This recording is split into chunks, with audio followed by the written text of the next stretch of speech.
Good morning, everyone. It's with pleasure that I get this opportunity to welcome our speakers for this morning. They're amazing women with amazing background. I want to start with introducing you to Kadiatou Diallo. Please forgive me for my pronunciation. I know I'm going to be penalized by the sister from Chad if I miss her name. So I have my fine, so I'll collect donations afterwards if I have trouble. So let's start with Madame Kadiatou Diallo. She's a mother of Amadou and is the founder of the Amadou Diallo Foundation. She's dedicated to the promotion of racial healing through educational programs. She has worked with politicians in an effort to pass state and federal racial profiling laws. And in 2003, she published an autobiography, My Heart Will Cross This Ocean, My Story, My Son, Amadou. In 2009, when the massacre and rape occurred in Conakry, Guinea, Mrs. Diallo and the Amadou Diallo Foundation joined forces together with the Guinea community through the USA to protest against these crimes at the UN and Washington, D.C., demanding justice for victims. And she's going to be sharing some of that with us today. So with that pleasure, I introduce her to you.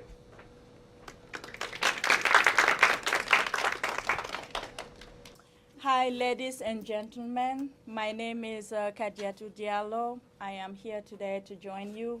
I'd like to thank Sister Drame for this wonderful program and the Drame Institute and all the organizers. I'm here representing our organization named Portal Fib Antal and Justice in Guinea. Please rise up so that the people will know who you are. Please, Mr. Suleiman, Mr. Aissatou Kadiatou, Mr. Aissatou, and Aissatou Bobo, and Isa and Mrs. Aminata. Thank you so much. We would like to start our story by showing you a little video that speaks a volume. Please help us. We can turn around so you can have it.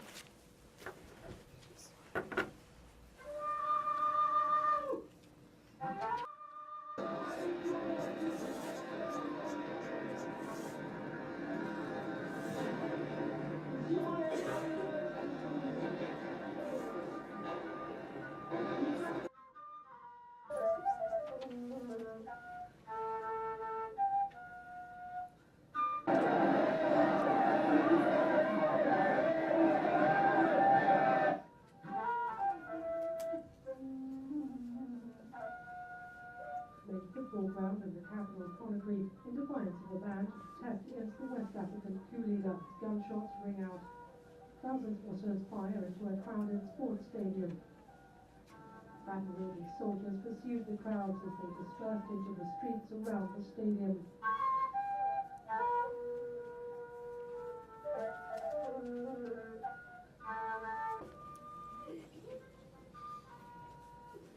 Thank you so much. My voice is really soft, so I would like to know if I can. Thank you.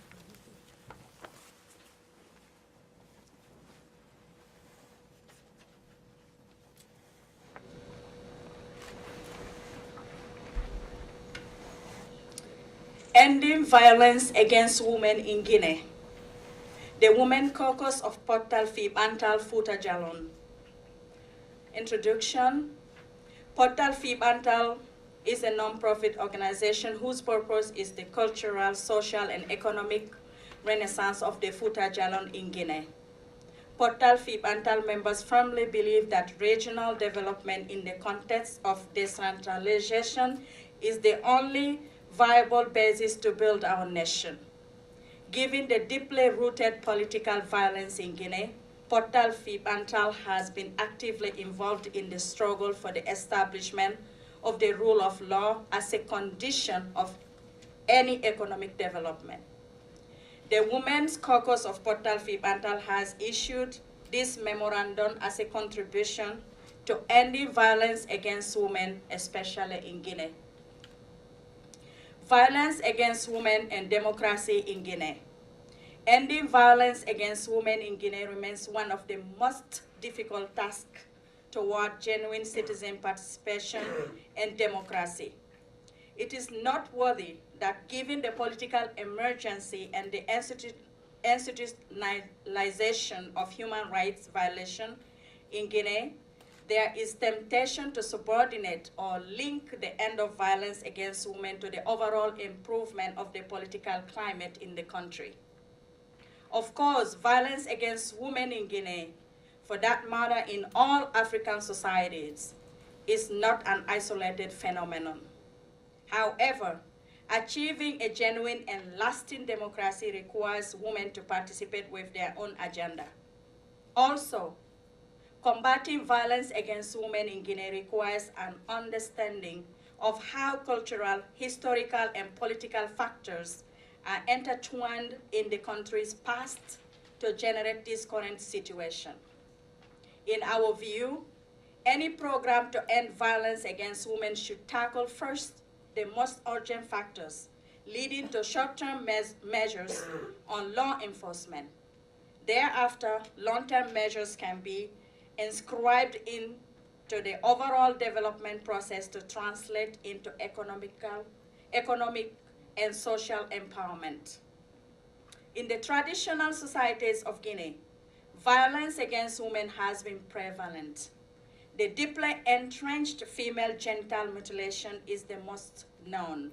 However, forced marriage, unwanted polygamist households, and physical violence are routine practices. Laws on the books that will protect women against those practices are rarely, if ever, enforced. The overall picture is a social subordination of women both at the domestic and social levels. The underlying assumptions are that women are not to aspire to a career but the good wives and caretakers of families. These lowered social expectations translate into economic disparities and reduce social opportunities for women.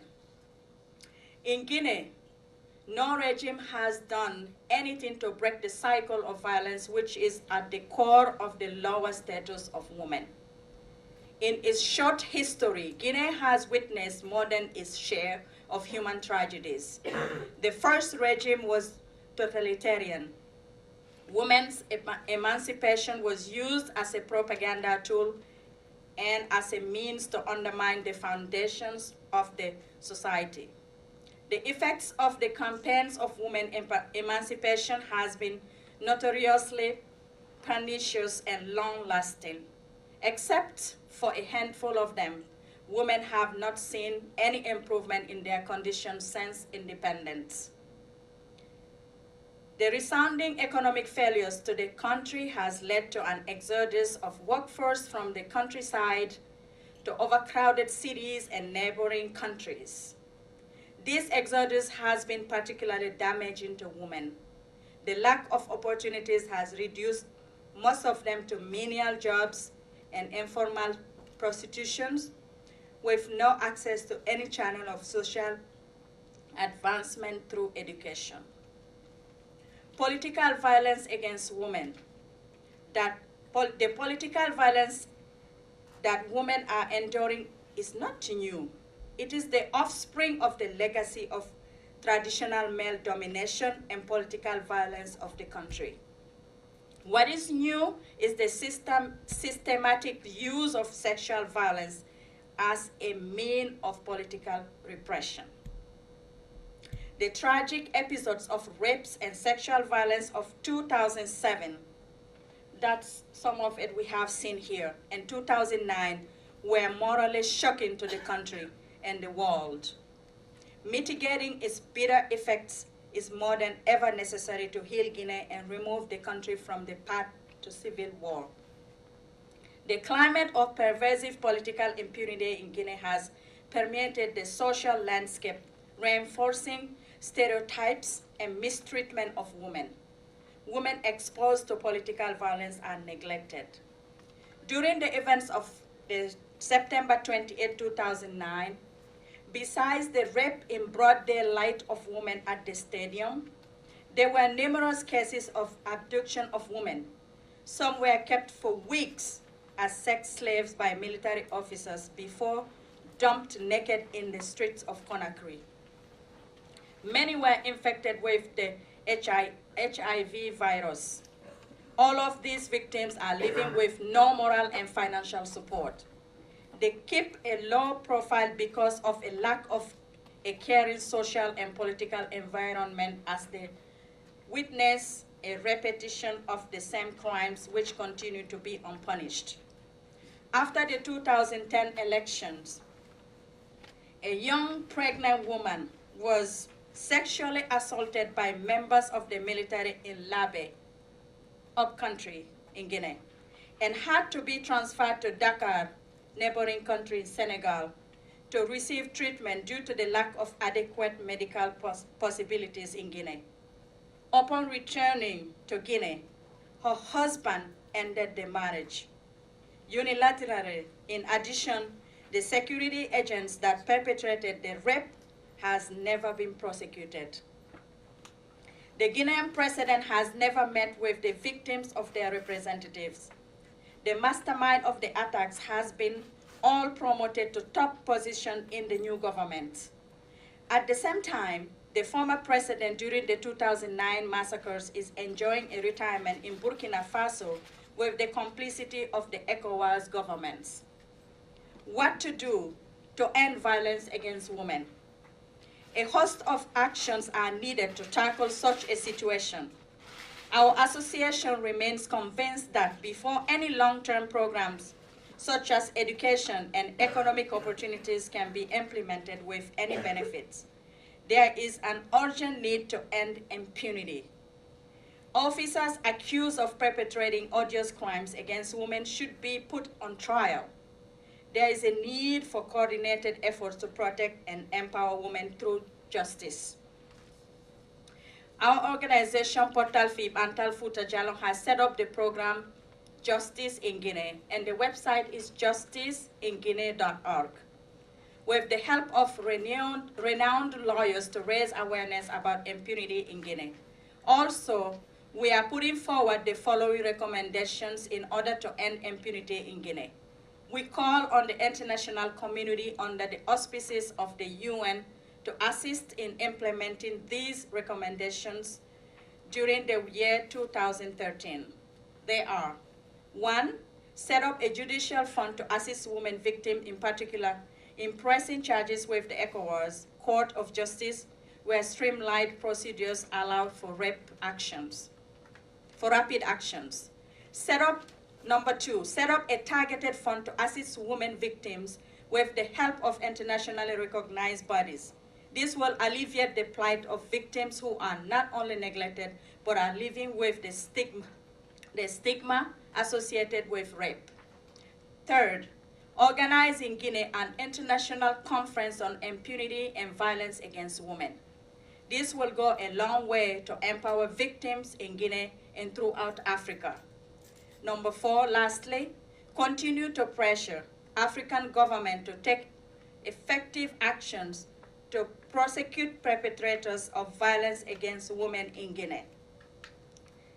The impact of any workshops or civic education giving will be nil as long as the current pervasive lawlessness and impunity in Guinea is not dealt with.